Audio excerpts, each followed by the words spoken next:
பலன் பார்க்கும் விதிகள். இதில் முக்கியமாக ஒரு 5 விதிகள் தான் இருக்குது. அடிப்படையில் உயர்நிலை போகும்போது அடுத்தடுத்த லெவலுக்கு போகலாம். இப்போ முதல்ல அடிப்படை விதிகள் மட்டும் தெரிஞ்சுக்கோங்க. ஒரு முக்கியமாக ஒரு 5 விதிகள் இருக்குது. இப்போ ஜாமக்கோல் நீங்கள் போட்டுறீங்க, மேனுவலாவோ நான் கொடுத்த சாஃப்ட்வேர் இருக்கு இல்லையா, அது மூலமாகவோ போட்டுக்கிறீங்க. போட்ட உடனே வந்திருக்கவங்க கேள்வியை கேட்க வேணாம். கேள்வி கேட்காமலே அவங்க என்ன நினச்சாங்கன்னு சொல்லி கண்டுபிடிக்கிறதுக்கான விதிகள்.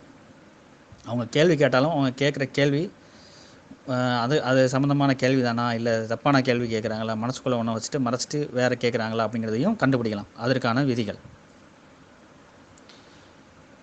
முதலாவது விதி, உதயத்தை நோக்கி வரும் ஜாம கிரகம் எதுவோ அது சம்பந்தமான கேள்வியாக இருக்கும்.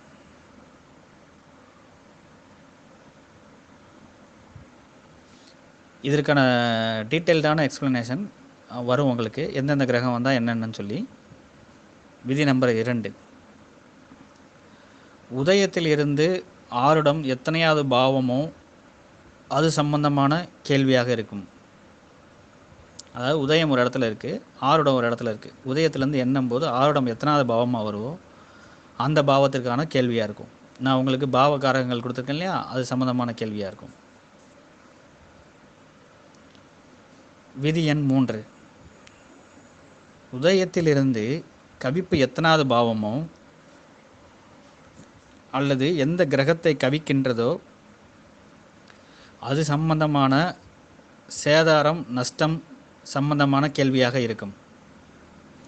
இப்போ உதயம் ஒரு இடத்துல இருக்குது, கவிப்பு ஒரு இடத்துல இருக்குது. அது சம்பந்தமான சேதார நஷ்டத்தை பற்றி தான் கேட்க வந்திருப்பாங்க. இல்லாட்டி அவங்க கேட்ட கேள்வியில் அந்த பாவத்தோட நஷ்டம் இது லிங்க் ஆகிருக்கும். அது பலன் பார்க்கும் வகுப்பில் நம்ம டீட்டெயில்டாக பார்ப்போம்.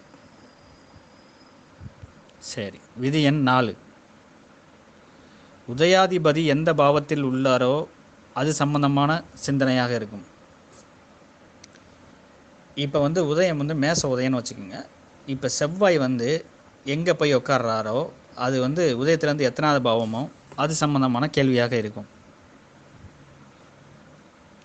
விதி எண் 5, இப்போ ஜாமக்கோல் போடுறோம். அந்த ஜாமக்கோலில் எந்த கிரகம் உச்சமாவோ நீச்சமாவோ இருக்கோ அது சம்பந்தமான கேள்வியாக இருக்கலாம். சரி, அடுத்த ஆடியோ கொஞ்சம் நேரத்தில்.